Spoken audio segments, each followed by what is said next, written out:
You think the speed of light is just a number? 299,792,458 m/s. Fast, really fast, the fastest thing we know, fine. But why is it the limit? Why can't you go faster? What stops you? Most people have never really thought about this. They just accept it. Einstein said, so speed of light is the cosmic speed limit. That is just how it is. But that is not an answer. That is just repeating words. When you really ask why nothing can go faster than light, when you dig into what is actually stopping you, you discover something so strange, so fundamentally different from everyday experience that it changes everything you think you know about space and time. The speed of light isn't just a speed. It is not just the fastest thing. It is the structure of the universe itself. It is woven into the fabric of space and time in a way that makes going faster literally meaningless.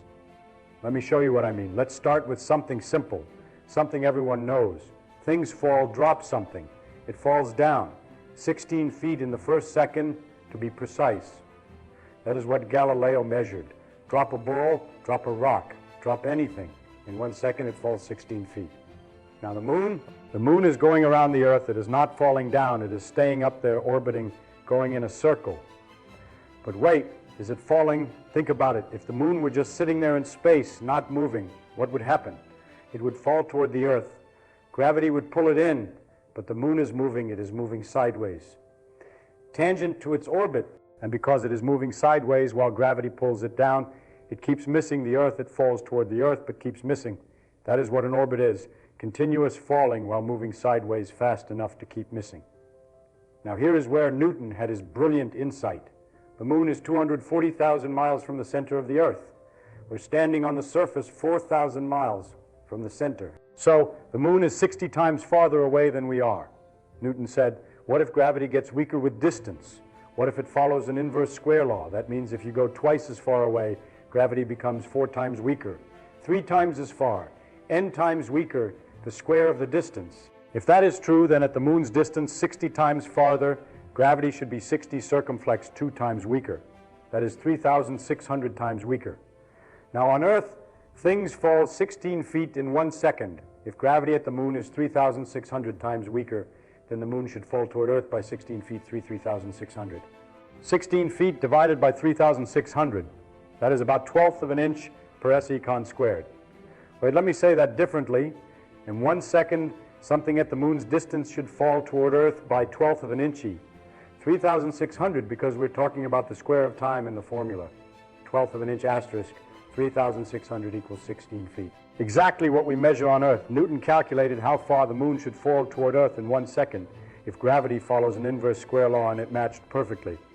The moon is falling at exactly the rate Newton's law predicts. This was huge.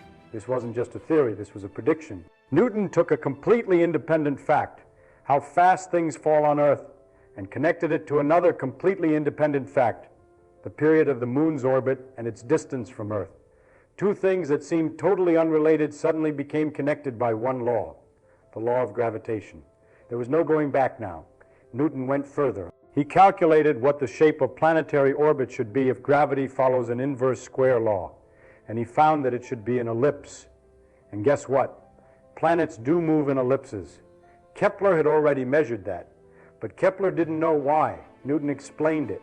He got 3 for 2, as it were, and then more things fell into place. The tides. Why are there tides? Because the moon pulls on the Earth. But wait, if the moon just pulls the Earth toward it, there should only be one high tide, per Dalton Y, right? The bulge of water on the side facing the moon. But there are 2 tides, per Dalton Y, every 12 hours, roughly. Why? Some people thought the Earth was pulled away from the water. Others thought the water was pulled toward the moon. Both were sort of right, but neither got it completely. Newton realized what was really going on. The force of the moon on the Earth and on the water is the same at the same distance, but the water on the near side is closer to the moon than the Earth is, so it gets pulled more, and the water on the far side is farther from the moon than the Earth is. So it gets pulled less. So you get 2 bulges, one where the water is pulled more toward the moon, one where the water is left behind because the Earth is pulled more than that water. 2 tides per Dalton Y. Actually, the Earth does the same trick as the moon. It goes around a circle. The center of the circle is somewhere inside the Earth. The Earth and moon both orbit their common center of mass. If you wish, this water is thrown off by centrifugal force more than the Earth is. And this water is attracted more than the average of the Earth. At any rate, the tides were explained in the fact that there were 2 a day. A lot of other things became quite clear. Why the Earth is round, because everything gets pulled in. Why it isn't perfectly round, because it is spinning. So the outside gets thrown out a little bit, and it balances. Why the sun and moon are round, and so on. Now, as science developed and measurements were made ever more accurately, the tests of Newton's law became much more stringent. The first careful tests involved the moons of Jupiter. By careful observations of the way they went around over a long period of time, one could check very carefully that everything was according to Newton's laws, and it turned out not to be the case. The moons of Jupiter appeared to get sometimes 8 minutes ahead of schedule and sometimes 8 minutes behind the schedule, where schedule is the calculated values according to Newton's laws. 8 minutes. That is a huge discrepancy. Something was wrong. But wait, it was noticed that they were ahead of schedule when Jupiter was close to the Earth and behind schedule when Jupiter was far away. Rather odd circumstance. Mr. Rømer, having confidence in the law of gravitation, came to an interesting conclusion. It takes light some time to travel from the moons to the Earth. And what we're looking at when we see the moons are not how they are now, but how they were some time ago. The time it took the light to get here. When Jupiter is near us, it takes less time for the light to come. When Jupiter is farther, it takes longer. So he had to correct the observations for the differences in time. And by the fact that they were this much too early or that much too late, he was able to determine the velocity of light. This was the first demonstration that light was not instantaneously propagated. Think about what just happened. We found the speed of light not by measuring light directly, but by having confidence in the law of gravitation. When something didn't match, instead of throwing out Newton's law, Rømer said, "What if light takes time to travel?" And he was right. I bring this particular matter to your attention because it illustrates something. When a law is right, it can be used to find another one. By having confidence in this law, if something is the matter, it suggests perhaps some other phenomenon. And if we had not known the law of gravitation, we would have taken much longer to find the speed of light because we would not have known what to expect of Jupiter's satellites. This process has developed into an avalanche of discoveries. Each new discovery permits the tools for much more discovery. And this beginning, it is the beginning of that avalanche which has gone on now for 400 years in a continuous process. And we're still avalanching along at high speed at this time. But here is the thing. Once you know the speed of light, once you measure it, you start noticing something very, very strange. Light always travels at the same speed. Always, no matter who measures it, no matter how fast you are moving. Let me make this concrete. You are standing still. You shine a flashlight. You measure the speed of the light coming out. 299,792,458 m per s. Fine. Now you get on a train, a fast train, moving at, say, half the speed of light. You shine the flashlight forward in the direction the train is moving. Common sense says the light should now be traveling at the speed of light plus the speed of the train. Just like if you throw a ball forward from a moving train, the ball moves faster than if you threw it while standing still. But that is not what happens. You measure the light. It is still traveling at 299,792,458 m per s, exactly the same speed.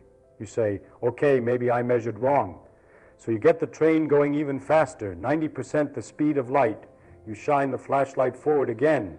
You measure still 299,792,458 m per s. You get frustrated, you get the train going at 99.9999%. The speed of light, you shine the flashlight, you measure still the same speed. The speed of light does not add. It doesn't combine with your speed. It is always the same no matter how fast you are moving. This should break your brain. This is not how speeds work in everyday life. Speeds add. If you are on a train moving at 50 miles per hour and you walk forward at 3 miles per hour, you are moving at 53 miles per hour relative to the ground. But light doesn't do this.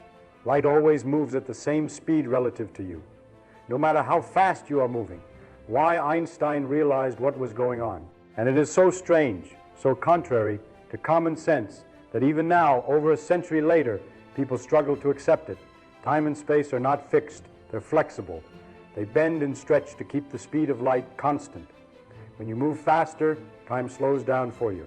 Your clock literally ticks slower. and distances contract, the space in front of you gets compressed, these effects are real. They are not optical illusions. They're not measurement errors. Time actually slows. Space actually contracts. And the amount they change is exactly the right amount to make the speed of light come out the same for everyone. Let me say that again. The universe adjusts time and space, bends them, stretches them, compresses them to ensure that light always travels at the same speed for everyone. The speed of light is not just a speed, it is a structural constant of the universe. Space and time are arranged in such a way that this speed is the same for everyone. Now, here is where it gets even stranger. If you try to accelerate something, anything to the speed of light, something very weird happens. The closer you get to the speed of light, the harder it becomes to go faster.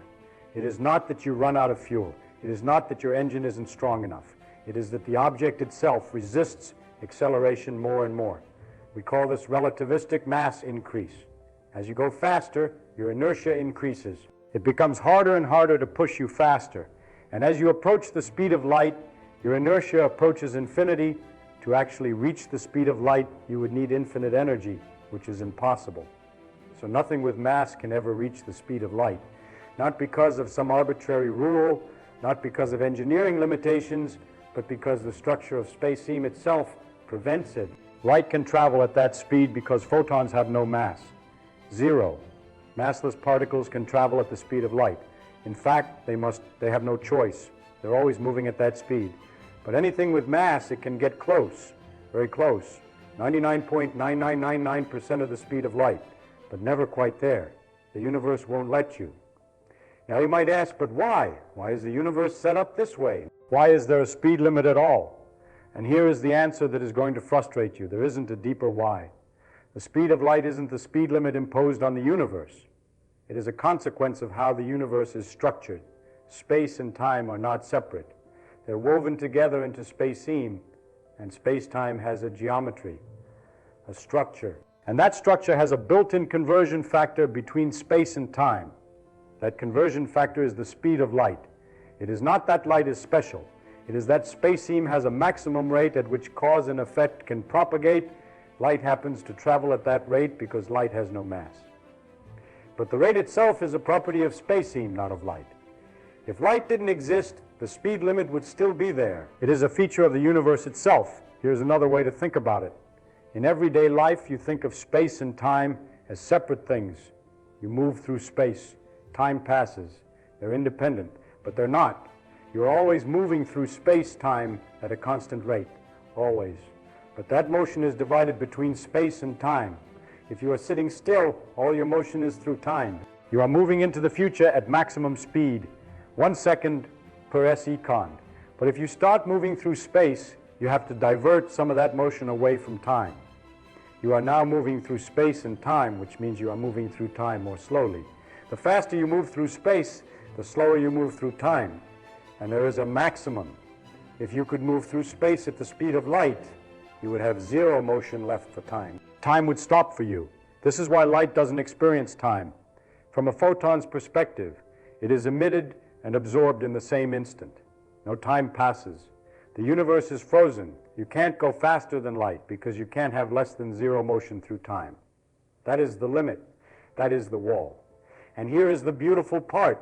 This isn't just theoretical. We've tested this over and over and over. Particles and accelerators get accelerated to 99.9999% the speed of light. And guess what? The closer they get, the harder it becomes to accelerate them further. Exactly as predicted. GPS satellites have to account for time dilation. They're moving fast and they're in a weaker gravitational field. So time passes differently for them than for us on the ground. If we didn't correct for this, GPS would be off by miles within a day. Muons created in the upper atmosphere by cosmic rays should decay before reaching the ground. Their lifetime is too short, but they're moving close to the speed of light. So time slows down for them. From their perspective, they live long enough to reach the ground. From our perspective, they live longer because they're moving fast. Either way, more muons reach the ground than should. Exactly as relativity predicts, it is not speculation, it is measured. The speed of light being a limit is as well tested as anything in physics. So let's bring this all together. Why is the speed of light the limit? because space-time is structured in a way that has a maximum rate of cause and effect. That rate is the speed of light, not because light is special, but because space-time itself has this built-in conversion factor between space and time. You can't go faster because going faster would require moving backwards in time, which doesn't make sense. You can't have negative time. You can't undo cause and effect. The speed of light is the speed at which now propagates through the universe. It is the speed at which information can travel. It is the speed at which forces act. It is the maximum rate of change. And this process, this avalanche of discoveries, started with Newton figuring out gravity by watching the moon. Then Rømer figuring out the speed of light by watching Jupiter's moons.